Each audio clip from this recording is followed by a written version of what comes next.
Roadkill Extra shows up every weekday on MotorTrend On Demand, and you can see them all with a 30-day free trial at MotorTrendOnDemand.com. But here's an example of one of the shows that you missed last week.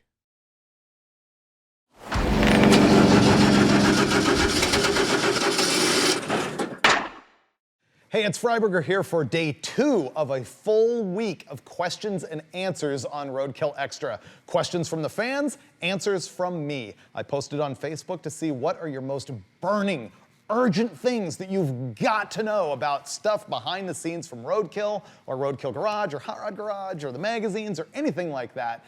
People posted them, and I'm gonna dish right now. Here's the first one from Weston Bing. He wants to know a tech question. I've actually had more requests for technical information on Roadkill Extra, so I'll answer tech questions when I can, when they are posted. This one is, excuse me.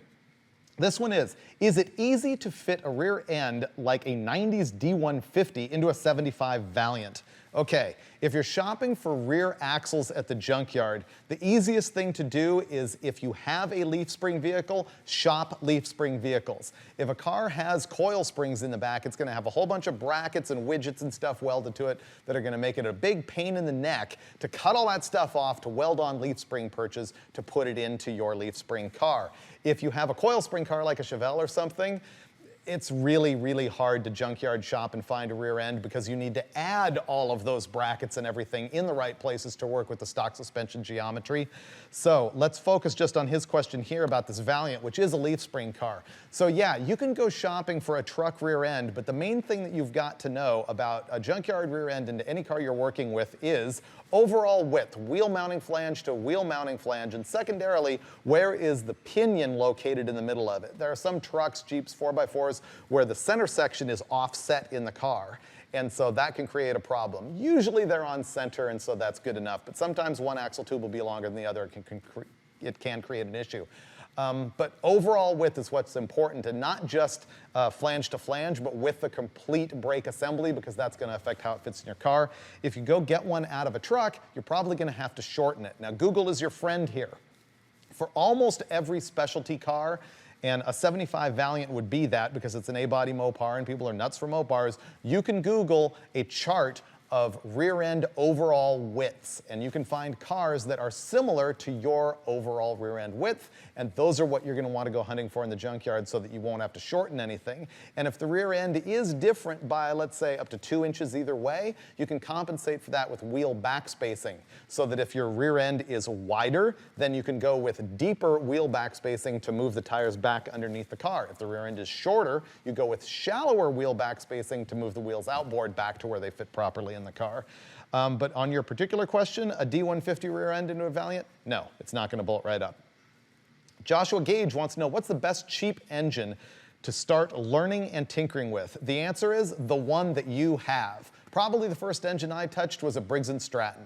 I took apart the engine that my dad had for a mini bike that he had built for my brother when I was a little kid, and it's a perfect way to learn. When you only have one cylinder, that means you have like a quarter as many than if you have a 4-cylinder, or an 1/8 as many as if you have an 8-cylinder, so it's much easier to learn, and they're really simple, and if you mess them up, no one really cares. Lawnmower engines, you know, farm implements, learn with anything you can, but if you're talking about an automotive engine, small block Chevy, far and away. It's the most information that's out there, and it's the most cheap parts that are out there. Next question. Matthew Blackburn, would you ever do anything with 5-ton or heavier military trucks? We've looked at this a lot. Often when we run out of ideas for Roadkill, we'll sit in front of Craigslist and be just like, what car can we get that's gonna be crazy? And all of the time I'll come up with military 6x6s or big giant trucks or semis and all this stuff, and we don't typically get them. Actually, we've never gotten one for one big reason. They're slow, they don't do burnouts, they don't do donuts.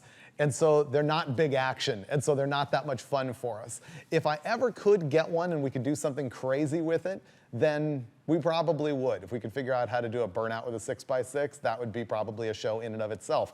Kind of like when we took Stubby Bob, which was a dump truck, big, I don't know if it was a 1¼ ton or a 1½ or what, but that was really big, and we shortened it up and made it do wheelies, and it was fun. Maybe we could do that someday with a military truck, like one of those big international diesels or something like that. Next question, Matthew Hansen wants to know, what is the car you hate driving the most, but you can't get rid of it?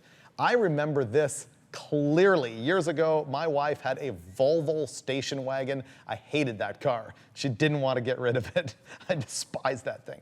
As far as what we have right now, I actually am pretty happy with my own personal fleet. For the first time ever, I feel like I've got the right collection of cars that is just like, you know, keeping me satisfied. I don't have a burning need to have something that I don't have, and I don't hate driving any of them.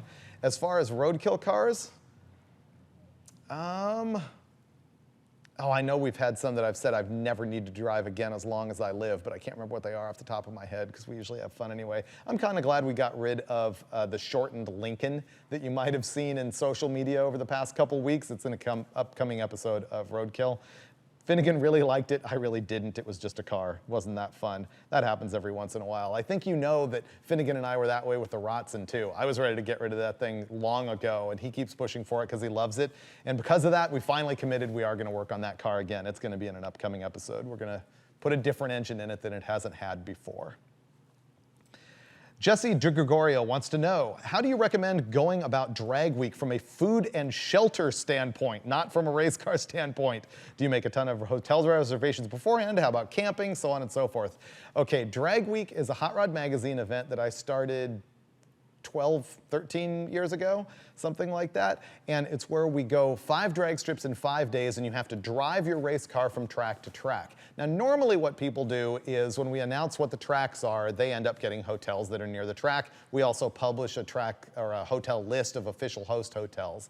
And people reserve those, and they either do or don't make it throughout the week as sort of their car breaks down and they find out that they're stranded. They end up getting other hotel rooms. There have been people who have camped all along the way. The way to do that is if you just want to come to drag week for the experience of it and not really to race, get a Suburban. Suburbans are perfect because you can race them, you can live in them. They're great. No one's ever done it in a motorhome yet. I hope they don't. That would be kind of a waste of track space. We have a rule actually that says that you can't have anybody follow you in a motorhome. We had a problem with racers who were cheating or at least skirting the rules by staying in a motorhome every night, and who knows what sort of extra parts and things they were carrying in the motorhome that is not dead on kosher with the rules. And so we don't allow people to follow you in a motorhome, but you could race a motorhome. Basically, if you don't have money, I would call the drag strips ahead and ask them if you can camp at the track. And usually the answer is no, and if the answer is no, then find out where a local KOA is or something and stay there. Mac Boyne says, why not upgrade the Roadrunner with the Crop Duster 440? Okay, what he's talking about is I bought a 71 Roadrunner that's been on a couple episodes of Roadkill Garage. It's like my dream car. I've said that I was going to drive it every day, and I was doing that until the master cylinder blew up, and I've been out of town for a couple weeks and haven't had a chance to fix it.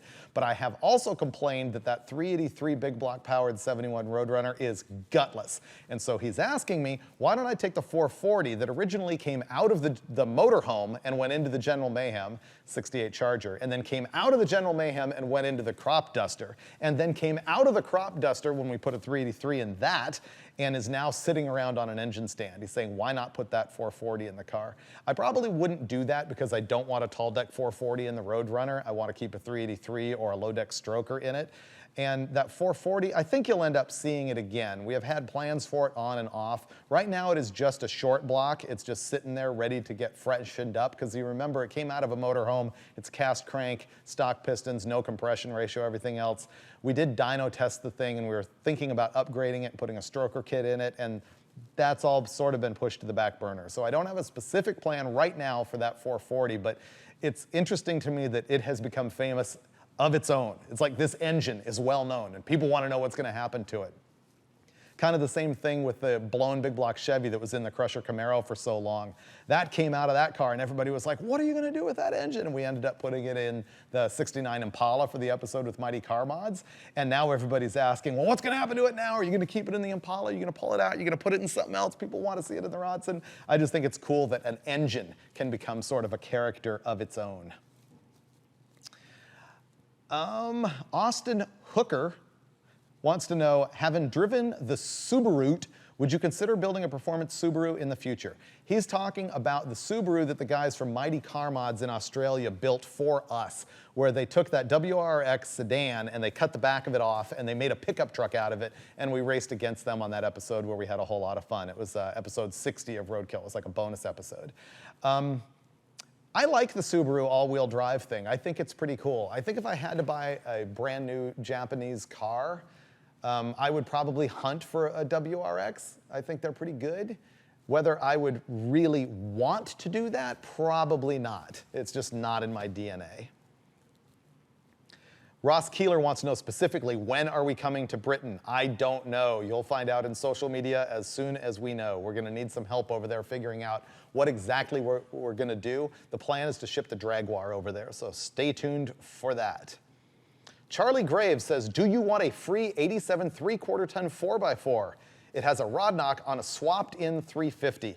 So this is super cool. People email Roadkill all the time offering us free cars to use as projects. And that's like so generous and so totally cool. And they probably wonder why they don't even get answers from us in many cases, which I feel bad about.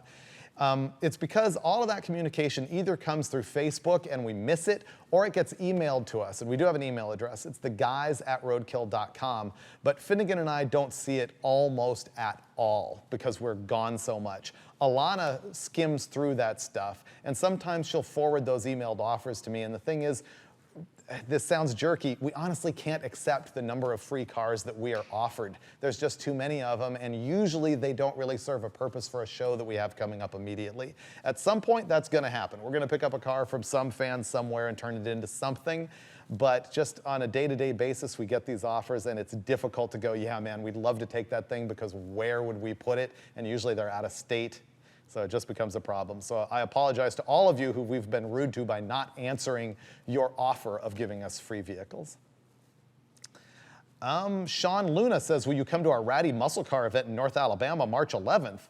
No, probably not. As a matter of fact, I know that we're not, but I need to know more about that. The Ratty Muscle Car thing is getting hot. I remember when I was the editor of Rod and Custom magazine, rat rods were just coming in. And I put rat rods in the magazine, and the mainstream older guys, the billet crowd, just freaked out because rat rods, we can't have rat rods. And those were huge. When I moved on to Hot Rod magazine, some of my best-selling issues had rusty junk on the cover. That trend is falling off, but people now are digging on ratty muscle cars. And I would say that Roadkill didn't invent that, but we've definitely pushed the trend along with cars like the Muscle Truck and the General Mayhem and things like that. And I like the trend. I like seeing it. There's a lot of it on Instagram and stuff like that. So if there's an event going on, yeah, I'd like to know about it. But no, we're not going to be there March 11th. Steve Dutz has an 84 Corvette and wants to know what's the cheapest modification he can do for $100. I think you know the answer. Cut the body off of it, throw it away. Makes it look better, makes it look faster. We've done it. I have proof. What is the, Gabe Goshenauer wants to know, what's the craziest build or engine swap that you've ever done not on Roadkill? Well, as the editor of the car magazines, I've built a bunch of engines that make over 1,000 horsepower, which isn't really even considered that crazy these days. Back then, I was doing it with big block Chevys, either on nitrous or with Vortex superchargers or Paxton superchargers. That wouldn't really be considered crazy today, but at the time, making like 1,200 horsepower out of a 540 big block Chevy was really cool. As far as engine swaps, I can't think of a crazy engine that I've put in a car that didn't deserve it when I wasn't doing Roadkill. Roadkill really opened up a lot of opportunities to do things like that because Roadkill is so far outside the mainstream that we could get away with doing a Hemi and a Gremlin, which is one of our plans. Whereas when we were doing the magazines, it was a little bit more sort of status quo. I mean, I did a lot of stuff like pulling junkyard 455 Buicks out of cars and putting them into older, smaller Buick cars and things like that, big blocks into A-bodies, but nothing really, really crazy, I'm sort of ashamed to admit. Mike Melquire wants to know, how would I know if I was eating a genuine Steve Dulcich raisin? Okay, this is funny. Steve Dulcich, who is my co-host on Roadkill Garage, he was a grape farmer for a long time. He just got out of the business, but one of the things that he did years ago was he made raisins happen. And I don't think you would know if you ever actually ate a Dulcich raisin. It's the craziest business that I've learned about since being involved with Dulcich. I always thought there was a certain amount of processing that went on with taking a grape off the vine and sending it to the store, but nope. The way it worked out there was guys came, took the grape off the vine, put it in a bag, tied it, and it went on a truck, and that's how they sell it at the grocery store. So wash your vegetables, because I've seen what happens. There is a company, by the way, Dulcich Grapes, which is not a Dulcich family. It's a Dulcich family thing. It's not Steve Dulcich. One more question, then we're going to move on, and you will come back for the rest of the week for more Roadkill Extra Q&As. Jared McMillan says, when are you going to drink some of my beer and work on some of my cars for me? The sad news is, probably never, but we would love to. See you next time on Roadkill Extra.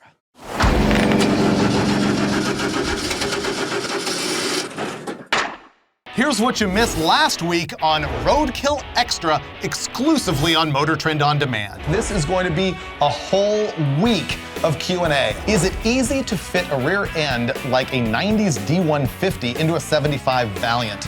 If you have a leaf spring vehicle, shop Leaf Spring Vehicles. Any Fox body Mustangs are coming up on Roadkill, and I will say yes, yes they are. If you need more Roadkill Extra, go sign up for the 30-day free trial right now.